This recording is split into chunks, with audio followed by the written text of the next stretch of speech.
আল্লাহ তাআলা যাকে অপছন্দ করেন তাকেও অঢেল সম্পদ দান করেন, আর যাকে পছন্দ করেন তাকে দান করেন হিকমা। যাকে হিকমা দান করেন তার ভেতর থাকে সাকিনা।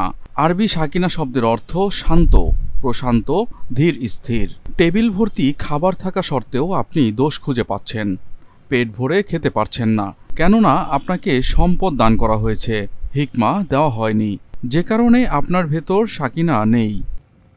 আপনাকে হিকমা দেওয়া হয়েছে যে জন্য আলু ভর্তা ডাল দিয়েই পরম প্রশান্তি নিয়ে পেট ভরে খেয়ে উঠে বলে উঠবেন আলহামদুলিল্লাহ।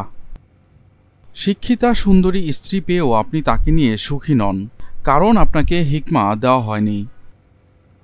টয়োটা এলিয়েনে চড়েও আপনি সুখী নন, কেন আপনার বিএমডাব্লিউ নেই? এর কারণ আপনার মাঝে হিকমা নেই, সাকিনা উঠে গেছে। আপনি আপনার অবস্থায় সুখী নন। যাকে আল্লাহ তাআলা হিকমা দান করেন সে সর্ব অবস্থায় সন্তুষ্ট থাকে, শান্তিতে থাকে।